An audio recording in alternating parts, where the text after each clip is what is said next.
दोस्तों नमस्कार। स्वागत है आपका हमारे इस YouTube मंच पर। दोस्तों, क्या नितिन गडकरी का मंत्रालय भी इस देश में टैक्स वसूली में और खासकर गोदी सेठ को और गोदी सेठों को कहें तो खुश करने में इस देश के आम आदमी की जेबें ढीली करवा रहा है? जहां प्रति व्यक्ति आय के मामले में इस देश की स्थिति आप जानते हैं कि कहां है, कितनी खराब स्थिति में है। और उस परिस्थिति में निर्माण की लागत वसूली के बाद भी यदि टोल प्लाजा से टोल वसूला जा रहा है और टोल वसूली का ठेका 3-3 दशक के लिए गोदी सेठों को दिया जा रहा है, तो आप अंदाजा लगा सकते हैं कि इस देश की क्या स्थिति है। मामला NH-38 का है, नेशनल हाईवे 38। और इस हाईवे के तिरुचिरापल्ली से लेकर मदुरई के सेक्शन के बीच की दूरी 124 किलोमीटर है। उसमें दो टोल प्लाजा आते हैं, बुथाकुडी और चित्तामपट्टी। और इन दो टोल प्लाजा के माध्यम से पिछले 11 वर्षों में, 11.5 वर्षों में कहें, मई 2013 से लेकर नवंबर 2024 तक 1202 करोड़ रुपए वसूले जा चुके हैं। और हालत यह है कि इस हाईवे के निर्माण में 419 करोड़ रुपए खर्च हुए थे, यानी लागत का लगभग 3 गुना तो वसूला जा चुका। फिर अब टोल प्लाजा से टोल क्यों वसूला जा रहा है? और टोल वसूलने के लिए जो बोली जीतने का काम जिस ग्रुप ने किया, उस ग्रुप का नाम है अडानी ग्रुप। अडानी ग्रुप को अगले 30 सालों के लिए इस हाईवे का ठेका दिया गया है। लेकिन यह सिर्फ एक उदाहरण भर है, यह पूरे देश में ऐसा ही चल रहा है। हजारों टोल प्लाजा खड़े किए जा चुके हैं। आप गाड़ी खरीदने जाएं तब भी रोड टैक्स देते हैं। और जिस तरह से इस देश में टोल प्लाजा के नाम पर लूट मची हुई है, क्या उस लूट में नितिन गडकरी भी निर्मला सीतारमण और नरेंद्र मोदी से कंपटीशन करते हुए दिखाई दे रहे हैं? नितिन गडकरी का मंत्रालय इस तरह से इस देश में आम लोगों की जेबें ढीली क्यों करवा रहा है? बात तो समझ में आती है कि अच्छी सड़कें चाहिए तो जेब ढीली करनी होगी, भुगतान करना होगा। लेकिन जब भुगतान पूरा हो जाए तब भी भुगतान, क्या कारण है इसका? इसी मुद्दे पर चर्चा के लिए हम सीधे चलते हैं वरिष्ठ पत्रकार और द ग्राउंड रिपोर्ट नामक यूट्यूब प्लेटफॉर्म चलाने वाले समीरात्मज मिश्र जी के पास। समीरात्मज जी, बहुत बहुत स्वागत है आपका। BBC हिंदी के साथ आपने बहुत लंबा वक्त बिताया और द ग्राउंड रिपोर्ट के नाम से आपका यूट्यूब चैनल है, जो इस देश के समसामयिक विषयों पर बहुत ही गहरी पकड़ के साथ अपना विश्लेषण प्रस्तुत करता रहता है।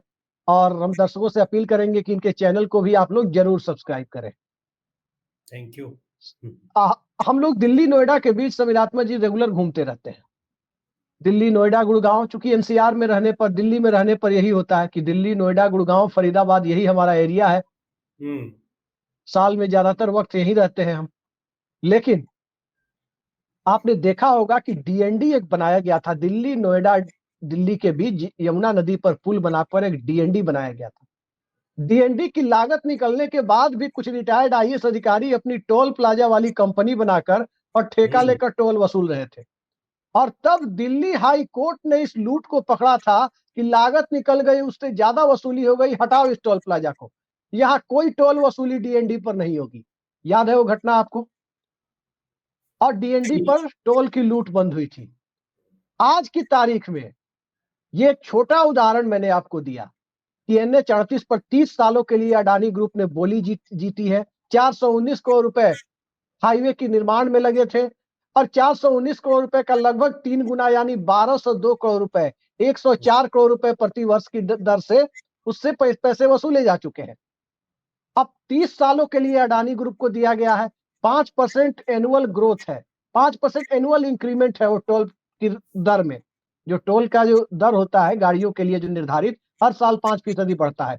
उस हिसाब से अनुमान लगाया जा रहा है कि 30 सालों में 5 से 7 हजार करोड़ रुपए की वसूली हो जाएगी अडानी ग्रुप को।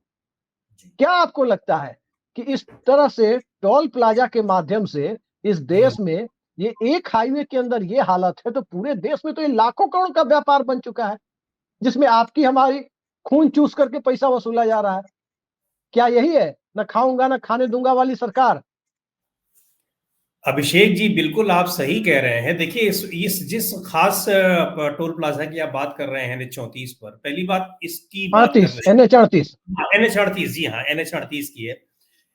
इसमें आप ये देखिए कि पहले तो सड़क बना दी गई, NHAI ने सड़क बनाई, उसके बाद टोल प्लाजा लगा, वसूली हो गई, साबित हो गया कि बहुत जबरदस्त लाभ देने वाला है, 3 गुना उसकी वसूली हो भी चुकी है जितनी उसकी लागत आई है, वो आपने बताया है। अब देखिए कि जब पूरी तरह से वो सेफ है कि अब उसमें 30 साल के लिए दे दो 5-7 हजार करोड़ रुपए जब इनकम होनी है, तो वो मिल जाती है अडानी ग्रुप को। यानी उनको करना कुछ नहीं है, केवल पैसे वसूलना है। उस टोल प्लाजा पर लोगों को बैठा दिया जाए। वास्तव में ये टोल प्लाजा, जो आपने शुरू में जो डीएनडी का उदाहरण दिया, हम जब शिफ्ट किए इधर नोएडा में तो हमने पे भी किया है, और उसके बाद जब हाईकोर्ट ने उस पर एक्शन लिया और वो बंद हो गया, उस लोगों को कितनी राहत मिली। रोज 60-70 रुपए, हमको लगता है कि 2015-16 की बात होगी, जब देना पड़ता था जाते समय।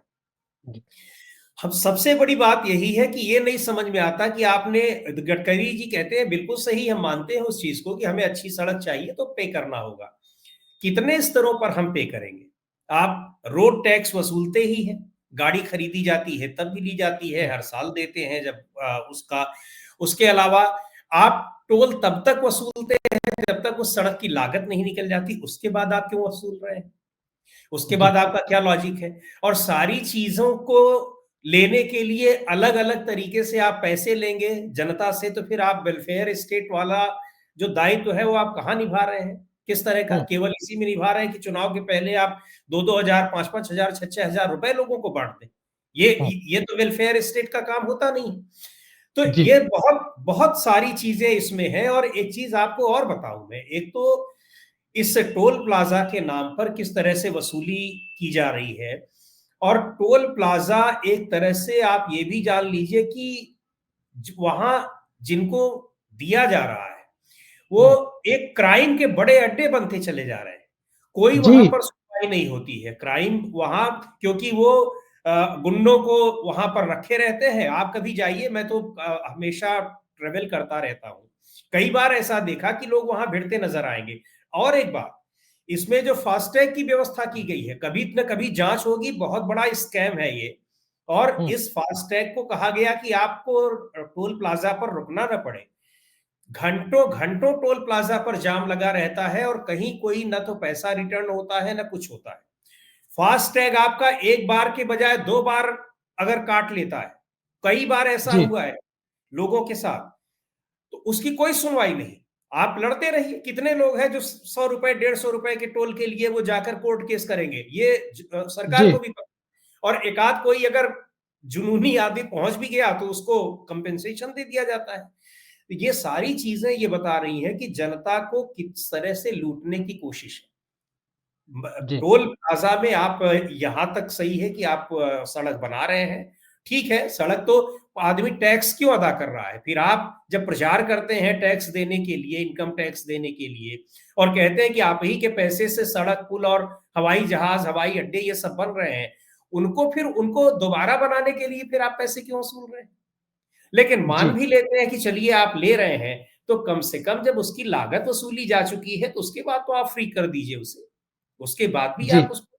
तो मुझको तो ये लग रहा एक चीज है समीरात्मक जी, जी एक चीज बताइए, भारत में 1,46,145 करोड़ रुपए, 145 किलोमीटर, लेकिन लगभग 1.5 लाख किलोमीटर का नेशनल हाईवे का नेटवर्क है जी। हमने सिर्फ 124 किलोमीटर यानी 125 किलोमीटर की बात की है। 125 किलोमीटर में 2 टोल प्लाजा, तो 1,46,000 किलोमीटर में कितने टोल प्लाजा? और फिर वो आप पैसा कहां, और वही पैसा काम आता है कहां पर? चुनाव के समय में सबके खाते में 500,000 किसी न किसी निधि के बहाने भेजने के काम आ रहा है। साफ साफ दिखाई दे रहा है कि एक तरफ से लूटो और दूसरी तरफ से दो और जनता का वोट लो, यही खेल चल रहा है। आप ये बताइए, आपने गाड़ी खरीदी थी कितने की? 8-9 लाख रुपए या 10 लाख की गाड़ी खरीदी होगी, जब खरीदी होगी तब टैक्स, उसमें रोड टैक्स कितना दिया था ये बताइए पहले अंदाजन। अब मुझे तो इसका आइडिया नहीं है, लेकिन टैक्स जो रोड टैक्स लग रहा है वो सभी को देना पड़ता है। हाँ, और उसमें 50,000 रुपए से कम नहीं दिया होगा। हाँ जी हाँ।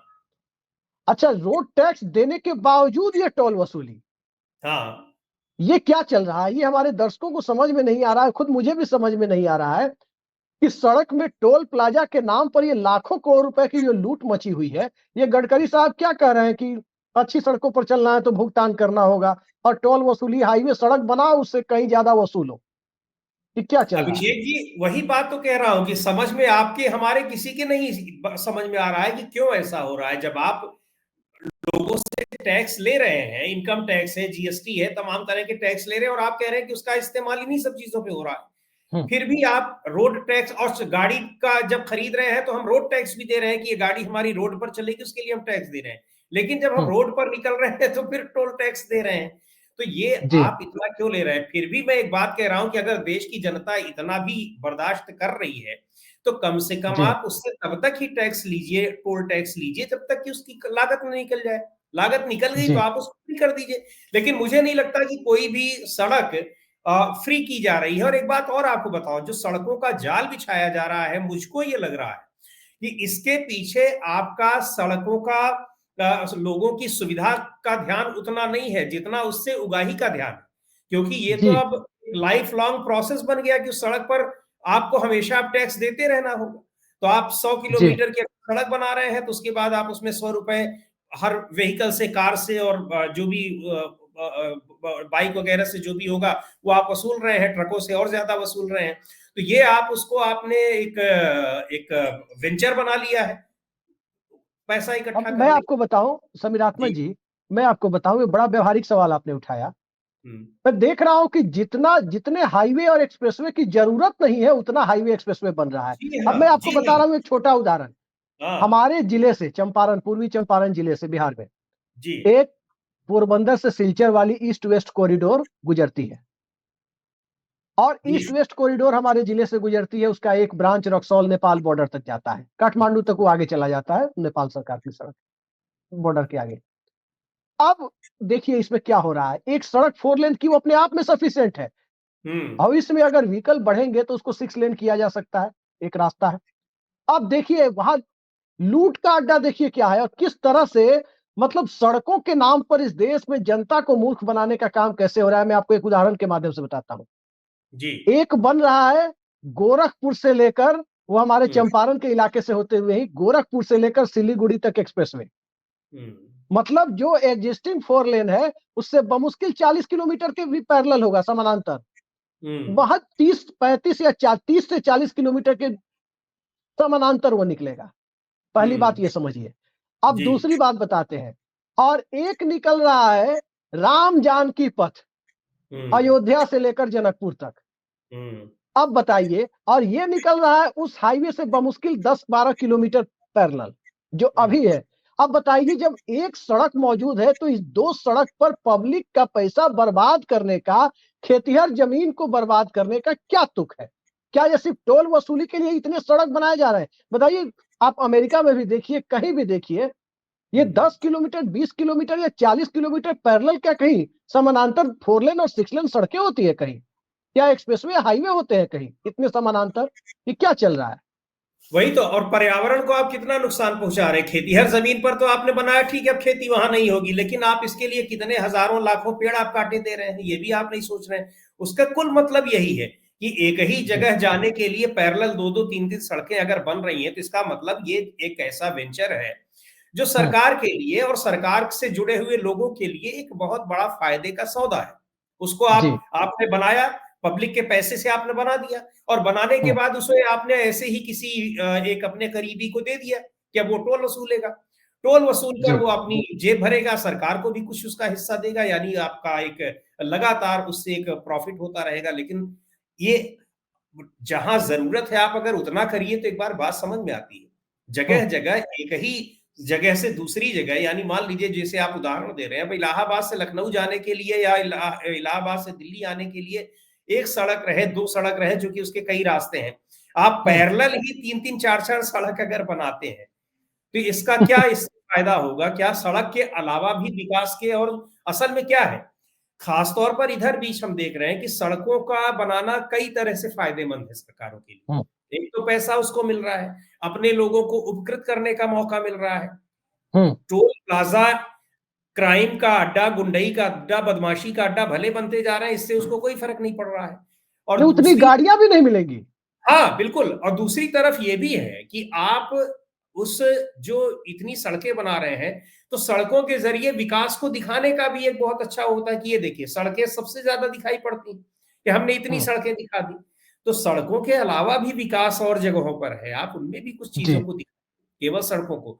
तो बहुत ये गंभीर मुद्दा है, और ये सड़कों से जुड़ा हुआ, टोल प्लाजा से जुड़ा हुआ, ये तमाम चीजें जो है वो जांच का विषय है कि जहां जरूरत नहीं है वहां भी आप क्यों बना रहे हैं, क्यों इतनी वसूली कर रहे हैं। व्यक्ति सड़कों के लिए रोड टैक्स भी दे रहा है और उस इनकम टैक्स भी दे रहा है, फिर भी आप सड़क जब बना रहे हैं तो सड़क की लागत निकालने के लिए आप टोल वसूल रहे हैं, और टोल लागत निकल जाने के बाद भी आप टोल वसूल रहे हैं। तो ये सब क्यों है? दरअसल इसके लिए यही है कि जो प्रतिरोध की ताकत होती है, उस प्रतिरोध की आवाज वो बिल्कुल दबा दी गई है। लोग तमाम चीजों को बहुत ही इजी वे में लेते हैं। लोगों को लगता है चलो 100-150, अभी हम ही आए हैं, इलाहाबाद से आए हैं, मुझे लगता है 1200-1300 रुपए हमने टोल का दिया। बताइए, 650 किलोमीटर में आपने दे दिए। इतना टोल दिया है आपका। अब अभी जाते होंगे लखनऊ तक में जाने पर हमको लगता है कि 1000 रुपए का टोल इतनी दूरी में लग जाता है। जी अब इतना टोल, मतलब कि अगर बहुत अच्छा एवरेज देने वाली गाड़ी हो तो गाड़ी का पेट्रोल का किराया, पेट्रोल का पैसा कम लगेगा, टोल ज्यादा लग जाएगा। हालांकि जी हमारी गाड़ी में ऐसा नहीं हुआ, लेकिन अगर अच्छी एवरेज वाली कोई गाड़ी रहे तो 1200-1300 रुपए, यानी आप 650-600 में आप हर 100 किलोमीटर पर 200 रुपया टोल टैक्स दे रहे हैं। ये अपने आप में बहुत हैरान करने वाली बात है, इतनी इतना ज्यादा टोल टैक्स आप लोगों से वसूल रहे हैं। यही सवाल है समीरात्मक जी। एक तो मुझे जी। समझ में नहीं आता, 124 किलोमीटर में 2 टोल, हाँ। जिस NH 38 का जिक्र कर रहे हैं, जी। मतलब जितना मैथमेटिक्स मुझे समझ में आती है थोड़ी बहुत, उसके हाँ। मुताबिक 70-80 किलोमीटर या 60 किलोमीटर के अंतराल पर 2 टोल होंगे, 2 जी। Toll plaza. अब हम्म। यहां से हम मोतिहारी जाएं हम्म। तो यहां से पहले मान लीजिए एक्सप्रेसवे पकड़े या NH 24 पकड़े, यही रास्ता है लखनऊ तक। हम्म। फिर एक्सप्रेसवे से ही बढ़ते चले गए तो आजमगढ़ से गोरखपुर वाला लिंक पकड़ लिया, या हम्म। NH 24 के बाद NH 28 पकड़ लिया। हम्म। 900 किलोमीटर, 950 किलोमीटर की दूरी होगी। हम्म। अब इसमें पता चला कि हमें 15-20 जगह टोल प्लाजा पर टोल देने पड़ गए। जी हाँ, अब कम से कम बताइए 2000 का टोल देना पड़ेगा आपको इस जी दूरी में। जी हाँ। जी। और ये सरकार को समझ में नहीं आ रहा कि क्या कि ये एक तरह की जो लूट मचाई गई है, ये क्या हम्म। है? यही पैसा बताइए, भूमि अधिग्रहण कितना महंगा हो गया। मनमोहन सिंह ने जो एक्ट बनाया 2020 में, किसानों 2012 में पैसा जी। मिलने लगा लैंड एक्विजिशन एक्ट के बाद, जो राहुल हम्म। गांधी भट्टा पर सॉल्व गए थे उसके बाद जो बना था। हम्म। अब उसमें महंगी जमीनें खरीदनी पड़ रही है, हाँ। बावजूद सरकार सड़कें बना रही है। अब जिन सड़क की जरूरत नहीं है ऊपर से टोल लगाया जा रहा है। अब ये हम्म। बताइए, आप कह दीजिए तो आपको लोग विकास विरोधी बता देंगे, कहेंगे ये सड़कों का विरोध कर रहे हैं। ये 2 पत्रकार बैठ करके ये हाँ, विकास सड़कों का का विरोध विरोध कर कर रहे रहे हैं, विकास का हैं। विरोध कर रहे हैं, ये हालत बनी हुई है। लेकिन 124 किलोमीटर में 2 टोल, और पूरे देश में जितने टोल प्लाजा बने हुए हैं, मुझे तो लगता है कि कहीं ये किसी दिन GST के कलेक्शन को ना क्रॉस कर जाए। हाँ ये हाँ, टोल बिल्कुल प्लाजा के सही। कलेक्शन पर अगर RTI लगाया जाए जी जी, तो सवाल सही ये है आप कि कह इसकी रहे जरूरत क्या है? हैं। आखिर वही लोगों से इस तरह से डबल टैक्स क्यों वसूला जा रहा है? आप यही देखिए, आप विकास के रूप में आप सड़कों को दिखा रहे हैं, सही कह रहे हैं कि लोगों को लगेगा कि 2 लोग इसका विरोध कर रहे हैं। विरोध का कारण है, एक तो यह है कि हम्म, जरूरत अगर नहीं है सड़क बनाने में, आप अपने पर्यावरण को कितना नुकसान पहुंचा रहे हैं। और हम्म, सड़कें जब बन रही हैं तो आप लोगों को इस बात के लिए भी प्रमोट कर रहे हैं कि हाँ, ज्यादा से ज्यादा गाड़ियां खरीदो। एक हम्म, एक जो सिविलाइज्ड कंट्री है, जो विकसित देश है, उनका ये दायित्व तो नहीं बनता है। उनका ये दायित्व तो बनता है कि कम से कम इसके इस्तेमाल के लिए गाड़ियों के जी व्हीकल से जिनसे पर्यावरण को नुकसान पड़ रहा है, उनका कम इस्तेमाल करें। इसके लिए लोगों को प्रोवोक करना चाहिए, इसके लिए लोगों को हम्म, प्रेरित करना चाहिए। ये नहीं है कि जी आप सड़कों आप बनाते जाइए और कहिए कि जब खरीदो आप गाड़ी मोटर और चलाते रहो जमकर। तो ये इन चीजों को, सड़क के बनने का कोई विरोध नहीं है, हाईवे बनने का विरोध नहीं है, या फिर जो ओवरब्रिज बनते हैं। लेकिन जहां जरूरत नहीं है और जहां बना हुआ है वहीं आप 2-2 3-3 सड़क अगर बना रहे हैं तो ये फिर नुकसानदायक, और बना रहे हैं और आप लोगों से वसूल रहे हैं, उनको मजबूर कर रहे हैं कि वो पैसा दें, जबरन जी पैसा आपको, इतना महंगा टोल आप वसूलें उनसे। ये बड़ी मतलब एक कह लीजिए कि गंभीर बात है, गंभीर मुद्दा है, इस पर आवाज उठनी चाहिए। बहुत ऐसे तमाम मुद्दे हैं कि जिन पर आवाज उठनी चाहिए, विरोध होना चाहिए, लेकिन नहीं हो रहा है। उसके पीछे कारण अभी मैं आपको अभिषेक जी उदाहरण बताऊं, मैं गया हुआ था इलाहाबाद, वहां कुछ छात्र नेता मुझसे मिले, कई सारे थे। जी कहने लगे कि सर यहाँ पर फीस वृद्धि को लेकर इतना हम लोगों ने आंदोलन किया, लेकिन बड़ी दिक्कत की बात यह है कि पेरेंट्स भी उस आंदोलन में नहीं शामिल हो रहे हैं। उसका कारण यह है कि लोगों को लगता है कि ठीक है 100-200 रुपए फीस बढ़ ही गई तो क्या हुआ, तो आपकी पेइंग कैपेसिटी अगर है, लेकिन सरकारों का ये दायित्व तो नहीं है कि वो पांच जहां 50-200 रुपए फीस लग रही हो उसको बढ़ाकर 1200-1400 कर दे। जी सरकार के इंस्टीट्यूट, सरकार की चीजें वो वसूली का अड्डा नहीं होनी चाहिए, लेकिन ऐसा हो रहा है। और ऐसा इसलिए, इसके लिए सरकारें जो है वो कदम पर कदम दर कदम आगे बढ़ाती जा रही है, क्योंकि कोई विरोध नहीं हो रहा है। लेकिन जी इस तरह की चीजों का विरोध इसलिए होना चाहिए कि केवल वसूली ही नहीं हो रही है, हम कई तरह से नुकसान पहुंचा रहे हैं। सबसे बड़ी बात यह है कि हम अपने पर्यावरण को नुकसान पहुंचा रहे हैं। ज्यादा से ज्यादा सड़क बनाएंगे तो क्या होगा, जो हमारे नेचुरल रिसोर्सेज होंगे उनका नुकसान कर रहे हैं, खास तौर पर जी जो पेड़ पौधे हैं। तो ये इसलिए भी इन चीजों को बहुत ज्यादा बढ़ावा नहीं देना चाहिए। और वसूली तो अपनी जगह है ही, जबरदस्त तरीके से वसूली हो रही है, और सरकार के लिए एक फायदे का वेंचर बनता जा रहा है सड़क निर्माण, कि एक तो सरकारी राजस्व भी भर रहा है, दूसरे अपने लोगों को भी ऑबलाइज कर रहे हैं, तो उनको लग रहा है कि बहुत ही अच्छा है। और तीसरे ये है कि दिखा भी रहे हैं कि ये देखिए इतना विकास कर दिए, इतनी अच्छा, सड़कें बना दी। इसमें मैं आपको एक चीज बताऊं। जी। इसमें 2-3 सवाल हैं जिसको लगता है कि काफी वाजिब है, मुझे कर लेना चाहिए आपसे। एक तो ये है, मुझे रिटायर्ड एनएचएआई के इंजीनियर मिले थे अभी 3-4 महीने पहले। बड़ी लंबी बातचीत उनसे हुई। उन्होंने कहा कि देश को जितने 4 लेन, 6 लेन हाईवे और एक्सप्रेसवे की ज़रूरत है, उससे ज़्यादा है देश में। हाँ, जहाँ 2 लेन है, जैसे हम्म। असम जाने वाले रास्तों में बहुत सारा 2 लेन है, उसको आप 4 लेन कर दीजिए। उससे ज़्यादा की ज़रूरत इस देश को सड़कों की है नहीं। ज़रूरत है प्रधानमंत्री ग्राम सड़क वाली योजना वाली सड़कों की, या जो हम्म। मध्यवर्ती सड़कें होती हैं, जो हाईवे से, जिला मुख्यालय से, सब डिवीज़न से जोड़ी जाती हैं, तहसील से, उन सड़कों की ज़रूरत है। और एक बड़े पते की बात उन्होंने मुझसे कही। दिल्ली मुंबई एक्सप्रेसवे पर चर्चा हो रही थी। उन्होंने कहा कि जितना पैसा इस पर गडकरी जी खर्चा कर रहे हैं, हम्म। आम जन भाई कहीं से लोन आप 2073 तक का लोन उठा चुके हैं, ऐसी बात चर्चा में आती है कि हम्म। 2073 तक का सड़क बनाने के लिए लोन उठाया जा चुका है बाहर से और मार्केट से। जी। और सोचिए, एक पीढ़ी का लोन 3 पीढ़ी भरेगी इस देश में। सरकार हम्म। लोन भरती है, इसका मतलब ये है कि हम भरते हैं, हमारी जेब से जाता है। बिल्कुल। तो हम्म। उनका कहना था कि जितनी राशि उस पर खर्च की गई, उसका 15 से 20% राशि यदि दिल्ली मुंबई एनएच 8 पर खर्च कर दी जाती, तो उसके टक्कर की सड़क बनाई जा सकती थी। हम्म। लेकिन उसमें क्रेडिट नहीं मिलता कि हाँ, क्रेडिट, अरे उसमें। एनएच तो 2 लेन नेहरू जी ने बनाया और वाजपेयी जी ने उस हाँ, 2 लेन को 4 लेन किया। तो हाँ, क्रेडिट नहीं मिलता उसको। बिल्कुल। तो अपने क्रेडिट खाते के में लिए डूबा सरकार, ना वो। जी हम्म। जी, अब क्रेडिट के लिए सरकार एक पैरेलल सड़क बना चुकी है, तो उनका खुद का कहना था कि अब उस एनएच पर कौन चलेगा, हम्म। क्या महत्व है? तो फिर उस एनएच को तोड़ करके उसको दे दीजिए जनता को, खेतीहर हम्म। किसानों को, कि खेती करो इस पर। और क्या। क्या हम्म। क्या लगता है आपको कि इस तरह से अवैज्ञानिक तरीके से बिना फिजिबिलिटी के एक सड़क के रहते हुए समानांतर दूसरी सड़क बनाना, उस पर टोल वसूली करना, ये नितिन गडकरी का विजन है, नरेंद्र मोदी का विजन है, या ये कॉरपोरेट जो एक तरह से क्रोनी कैपिटलिज्म के की पूरी बिसात पिछाकर इस देश की सत्ता को अपने कब्जे में ले चुका है, ये उसका विजन है? किसका विजन है ये? ये सीधे तौर पर जो एक अपने पूंजीपति मित्रों को फायदा पहुंचाने, उन्हीं के हिसाब से सारी योजना बनाने, और उसके बाद उन्हीं की तरह से उसको इम्प्लीमेंट करने की जो पूरी प्रक्रिया चल रही है, सीधे तौर पर ये उसी का प्रतिफल दिखाई पड़ रहा है। कहीं से भी बहुत सारी चीजें, बहुत सारे सड़क जो है उनको वो लॉजिकल नहीं कही जा सकती है कि आप हम्म, यहाँ से हरिद्वार जाने के लिए सड़क है, उसके बाद मैं केवल एनएचएआई की बात नहीं कर रहा हूँ, स्टेट हाईवेज में भी बहुत सारे ऐसे जी बने हुए हैं जिनकी जरूरत नहीं। लेकिन आप हाँ, कांवड़ यात्रियों के लिए एक अलग सड़क बनाएंगे जो 15 दिन के लिए पूरे साल भर में यूज कर रहे हैं, और उसके लिए हजारों पेड़ काट देंगे आप।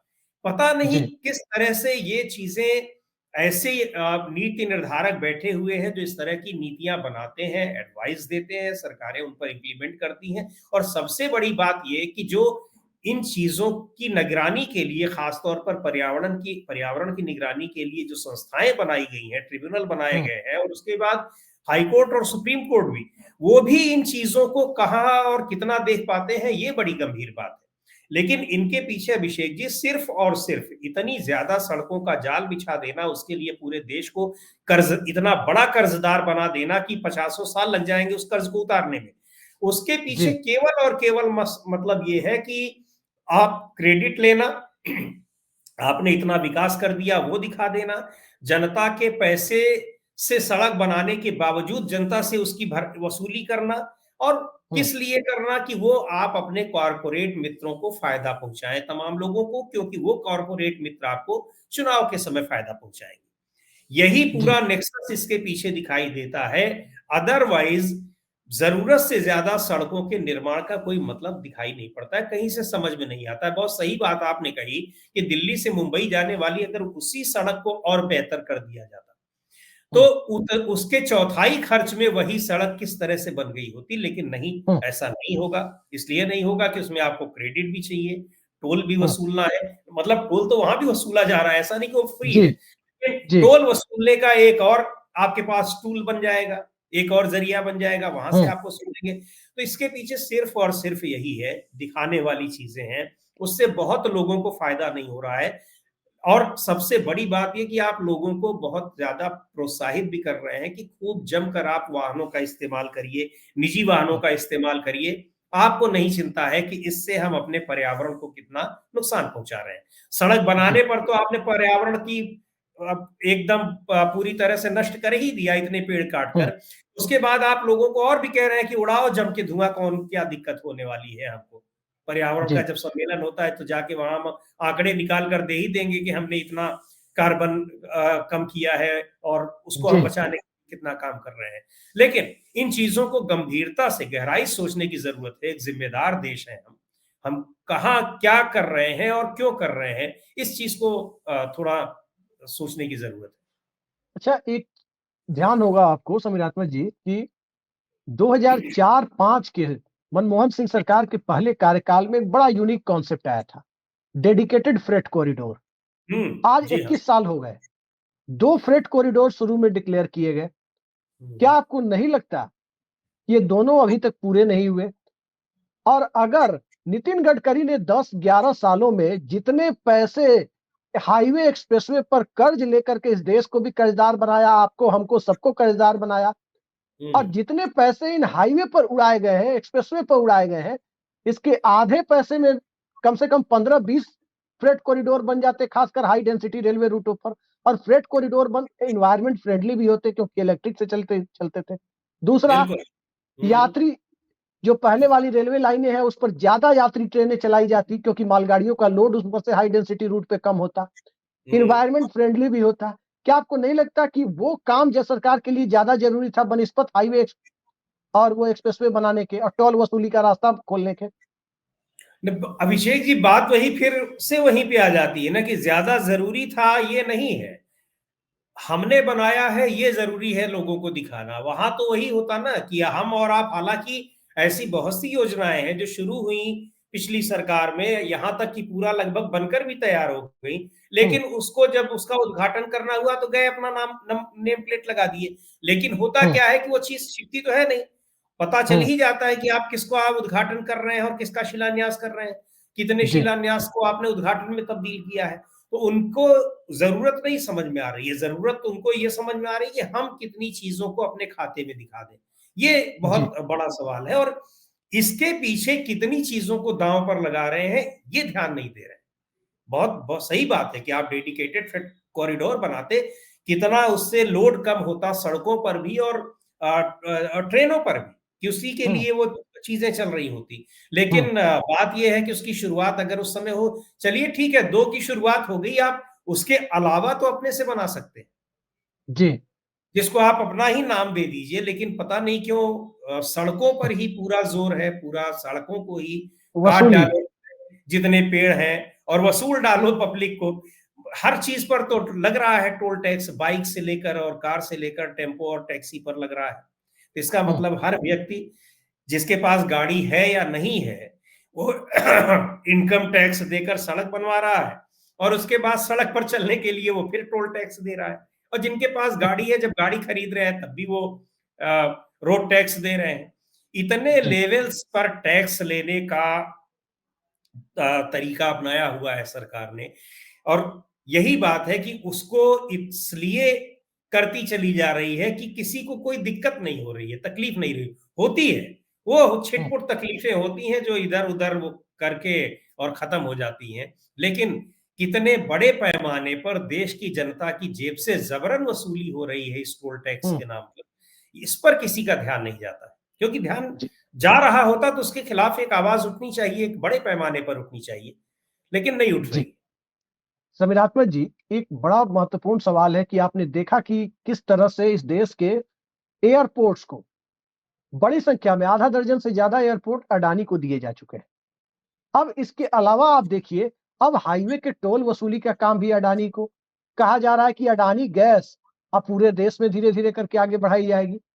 सब कुछ अडानी करेंगे, टोल भी अडानी वसूलेंगे, गैस पाइपलाइन भी अडानी को ही बिछाने के लिए भविष्य में दिया जा सकता है। गुजरात में तो अडानी की पाइपलाइन चल भी रही है। इसके अलावा स्मार्ट मीटर में भी कई जगह आपने देखा कि वहां भी अडानी है।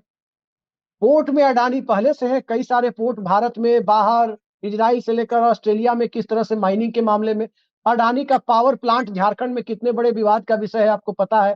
कोयला कहीं और से, ऑस्ट्रेलिया से पहले आता था, बिजली बांग्लादेश को, पैसा अडानी साहब को, अब प्रदूषण झारखंड के लोगों को।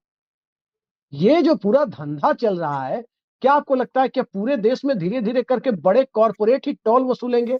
मतलब पहले जो जमशेदजी टाटा जाकर जमशेदपुर में प्लांट लगाए, स्टील प्लांट, अब उद्योगपति की जगह कोई आलू प्याज बेचेगा, कोई टोल वसूलेगा। इसी धंधे को सरकार प्रमोट कर रही है। साफ दिख रहा है अभिषेक जी, आप सारी चीजों की बात करिए, यहां तक कि जो रेलवे का की पूरी रिस्ट्रक्चरिंग हो रही है। अब टोल, इसी आप उदाहरण को देखिए जिस पे हम लोगों ने चर्चा की शुरुआत की, कि बना दिया गया, सड़क को बना दिया गया, टोल वसूल कर एक्सपेरिमेंट कर लिया गया कि कितना फायदे का सौदा है, फिर वो अगले 10 साल के लिए दे दिया गया। यानी हींग लगे न 30 साल, 30 साल के 30 लिए, साल के लिए हींग लगे न फिटकरी रंग चोखा, केवल टैक्स टोल वसूलने की जिम्मेदारी उनको दे दी गई है, जिसका कुछ शेयर वो सरकार को देंगे, बाकी अपनी जेब में रखेंगे। एयरपोर्ट्स को आप देख लीजिए, एयरपोर्ट्स को ठीक ठाक कराने के बाद, उसको बेहतर बनाने के बाद कहा अब आप ले लीजिए। रेलवे का स्ट्रक्चर पूरा जो बदला जा रहा है पब्लिक के पैसे से, टैक्स पेयर्स के पैसे से, उसके बाद वो सारी चीजें उनको देने की पूरी तैयारी है, दिया ही जा चुका है। तमाम स्टेशनों को बेहतर करने के बाद रख रखाव करने का, अरे भाई ये क्या तरीका है? अगर आप दे रहे हैं तो आप उनको दीजिए कि उसको बेहतर बनाए ना। आप उनका पहले वो डेवलपमेंट करें, उसके बाद वो डेवलपमेंट चार्ज वसूले। डेवलपमेंट सरकार लोगों के पैसे से कर ले रही है और उसके बाद कह रही है आप डेवलपमेंट चार्ज इसका वसूलिए। तो ये हद है, मतलब ये बहुत ज्यादा है। और हम लोग देखते हैं कि लगातार बहुत सारे विपक्ष के नेता, खासतौर पर राहुल गांधी, तो लगातार इस चीज को उठाते ही रहते हैं। लेकिन सवाल ये है कि जब सरकार तय कर चुकी है कि उसको देना है, तो जब तक सरकार रहेगी वो देती रहेगी। उसको न देने पाए सारी चीजें, दो चार उद्योगपतियों को न सौंपने पाए, इसके लिए तो फिर सरकार को ही हटाना होगा। और जब तक सरकार रहेगी तो सरकार कह रही है तो खुलेआम दे रही है लोगों को, आम जनता को ही तो चुनौती दे रही है कि हम दे रहे हैं, जिसको हटाना हो हमको हटा कर दिखाओ। तो आप नहीं हटा पा रहे हैं तो सरकार देती रहेगी, हम लोग केवल समीरात्मक जी, आखिरी सवाल पर हम आ रहे हैं जी। टैक्स वसूली बजट के माध्यम से भी नरेंद्र मोदी सरकार कर रही है। राज्यों की हालत पंगु बना दी गई है। वो आप देख ही रहे हैं कि जीएसटी के माध्यम से राज्य सरकारों को, कई राज्य सरकारों को तो सुप्रीम कोर्ट जाकर अपना स्टेट जीएसटी वसूलना पड़ रहा है केंद्र से। नरेंद्र मोदी और नितिन गडकरी में लोग एक फर्क देखते थे, लेकिन अब मुझे लग रहा है कि नरेंद्र मोदी सीधे कान पकड़ते हैं और नितिन गडकरी ऐसे घुमाकर कान पकड़ते हैं। कान दोनों पकड़ रहे हैं पब्लिक का।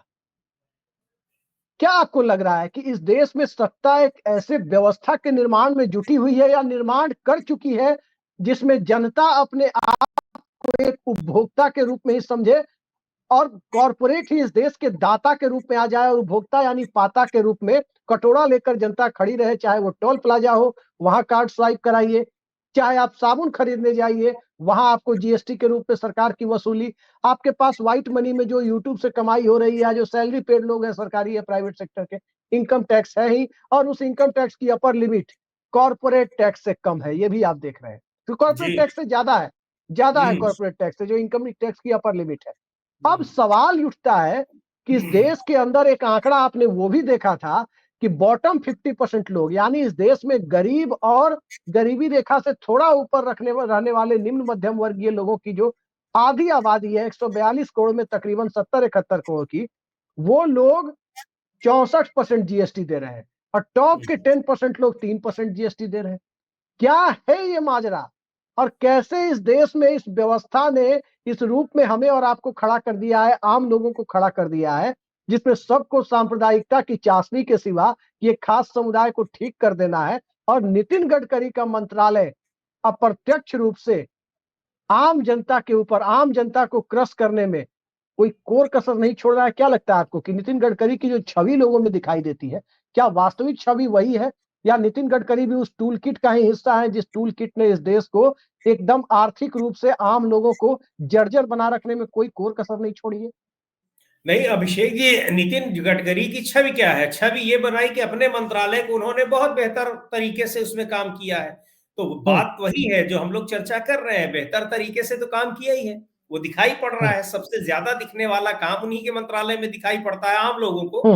और कहाँ क्या हो रहा है, क्यों दिख रहा है कि सड़कें बन रही हैं, सड़कों पर लोग चल रहे हैं, सड़कों पर लोग टोल दे रहे हैं। लेकिन ये है, ये सड़कें कैसे बन रही हैं, इसकी ऐसा नहीं कि इसकी चर्चा नहीं होती, लेकिन चर्चा वो दब जाती है, वैसे ही दब जाती है जैसे सरकार की तमाम और बातें दब जाती हैं। कुछ लोग चर्चा करते हैं, लेकिन उस भीड़ में जो सरकार के पक्ष में काम करने वाले लोग हैं, उनके बीच में उनकी आवाज दब जाती है, पर आवाज उठती है। जी। अब ये सड़कें बनाने में आपको कितने साल तक के लिए, कितनी पीढ़ियों को आपको कर्जदार बना दिया जा रहा है, ये लोग इसको नहीं समझ पा रहे हैं। सड़क हमारे पैसे से बन भी रही है, लोन भी लिया जा रहा है, वो भी हमारे सर पर चढ़ रहा है, और उसके बाद भी हम सड़क पर चलने के लिए पैसा दे रहे हैं, और दो दो बार दे रहे हैं, गाड़ी खरीदते समय भी दे रहे हैं, और उसके बाद जब जब चल रहे हैं तब दे रहे हैं।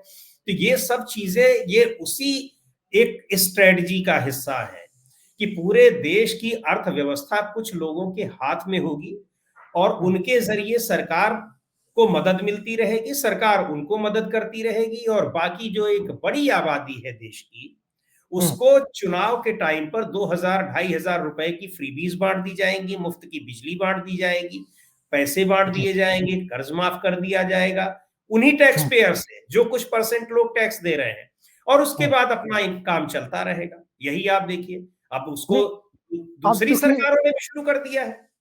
नहीं समीरात्मक जी, चूंकि मैंने आखिरी सवाल के तौर पे पूछा था, लेकिन एक सप्लीमेंट्री सवाल आपके जवाब से ही आ गया। आपने कहा कि मोदी सरकार का सबसे चमकदार मंत्री, चमकदार चेहरा की इनके मंत्रालय का काम दिखता है। अब जी। जरा पूर्व की सरकारों से हम तुलना करें, अटल बिहारी वाजपेयी की सरकार में कहा जाता था कि सबसे चमकदार चेहरा नीतीश कुमार का दिखता है, रेलवे मंत्रालय में बहुत अच्छा काम हो रहा था।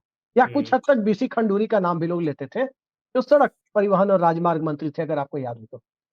लेकिन अब जैसे ही आप यूपीए एरा में आते हैं, मनमोहन सिंह के दौर में, तो पहले 5 साल में सबसे चमकदार काम रघुवंश प्रसाद सिंह का देखा गया। आपने देखा, मनरेगा हो या प्रधानमंत्री ग्राम सड़क योजना का बेहतर तरीके, जबकि अटल जी की योजना थी, मनमोहन सिंह ने ना तो नाम बदला, नहीं नहीं उसके पैसे कम किए। हर तरीके से सबसे चमकदार मंत्री के तौर पर चेहरा सामने आया रघुवंश प्रसाद सिंह का। और नीतीश कुमार का काम देखें आप, या बीसी खंडूरी का काम देखें अटल जी के टाइम में, ठीक इसी तरह नरसिम्हा राव के जमाने में मनमोहन सिंह का काम दिखता था वित्त मंत्री का, कि सबसे चमकदार चेहरा है उनका। तो उन लोगों का काम देखे तो सीधे लगता था कि आम आदमी तक पहुंच रहा है, चाहे नरसिम्हा राव के दौर में मनमोहन सिंह का हो वित्त मंत्री का, चाहे अटल बिहारी वाजपेयी के दौर में नीतीश कुमार का हो सबसे चमकदार मंत्री का चेहरा, चाहे मनमोहन सिंह के दौर में सबसे चमकदार मंत्री का चेहरा रघुवंश प्रसाद सिंह का दिखा हो। सबने देखा था, पूरे देश में चर्चा होती थी इस बात की। अब इसके उलट आकर आप देखते हैं मोदी सरकार के सबसे चमकदार मंत्री का चेहरा नितिन गडकरी का, लेकिन यहां तो छवि उलट जा रही है, ये तो आम लोगों से पैसा चूस रहे हैं। तो अभिषेक जी, यहां आम लोगों को कहां मिल रहा है? प्राथमिकताएं बदल गई है ना। अब आप उस सरकार की उपलब्धियों में भी क्या देखेंगे? उस सरकार की जो यूपीए की अगर हम बात करें, तो उसमें आपको उपलब्धियों के तौर पर दिखाई पड़ेंगी, आरटीआई दिखाई पड़ेगा, राइट टू एजुकेशन दिखाई पड़ेगा, मनरेगा दिखाई पड़ेगा। तो ये सरकार की ये उपलब्धियां थी। 6 अब पे की कमीशन। सरकार, जी हाँ, अब की सरकार में उपलब्धियों के तो इन चीजों के लिए जो काम करने वाले लोग हैं, मिनिस्टर्स हैं, वो चमकदार चेहरे दिखाई पड़ेंगे। अब आपको दिखाई पड़ेगा क्या? तो वो आम जनता से जुड़ी हुई चीजें थी। यहाँ पर कॉरपोरेट कल्चर को पूरी तरह से बढ़ावा देना और देश की व्यवस्था को, केवल अर्थव्यवस्था ही नहीं, अर्थव्यवस्था के जरिए जो राज व्यवस्था है और सामाजिक व्यवस्था है, सारी की सारी वो कॉरपोरेट के हाथों कंट्रोल हो रही है। तो उसमें जो चमकदार चीजों को दिखाएगा, यहाँ चमकदार चेहरा उसका दिखाई पड़ेगा, वही रिफ्लेक्शन हो रहा है। प्राथमिकता के आधार पर जिसकी जो प्राथमिकता है उसको बढ़ाने के लिए जो व्यक्ति काम कर रहा है वो दिखाई पड़ रहा है। उधर प्राथमिकता दूसरी थी और इधर प्राथमिकता दूसरी है, तो चमकदार चेहरे वहां वो थे और यहाँ ये। बिल्कुल आपने सही कहा, और साफ जाहिर होता है कि जब 124 करोड़ रुपए की टोल वसूली के मामले में अडानी को ठेका दिया जा सकता है, 30 सालों के लिए बोली अडानी जीतते हैं, और टोल का रेट क्या है, लगभग 1.5 लाख करोड़ के नेशनल हाईवे में कितने हजार टोल होंगे इसका अंदाजा आप खुद लगा सकते हैं, और कितने लाख करोड़ की सरकार को सीधे टोल वसूली हो रही है। जितने का हाईवे निर्माण हो रहा है उससे ज्यादा की वसूली हो रही है। ये NH-38 के उदाहरण से साफ है।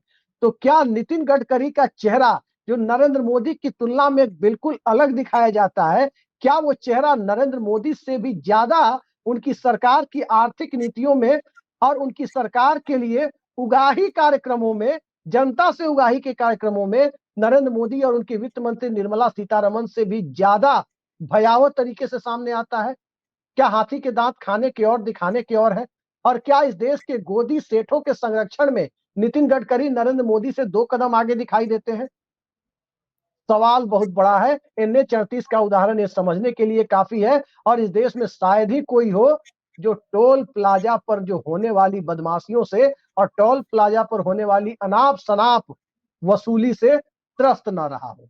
देखिए आगे आगे क्या होता है। अभी तो ये ट्रेलर आप अमृतकाल का देख रहे हैं, और अमृतकाल का ट्रेलर देख रहे हैं तो अमृतकाल का अमृत हो या विष, जो भी हो पीने के लिए इस देश के 142 करोड़ लोगों को ही तैयार रहना होगा। आज की इस बेहद सार्थक चर्चा में जुड़ने के लिए समीरात्मक मिश्र जी, आपने समय निकाला, हमारे दर्शकों को इतनी सारी बातें बताई, इसके लिए बहुत बहुत धन्यवाद आपका। नमस्कार।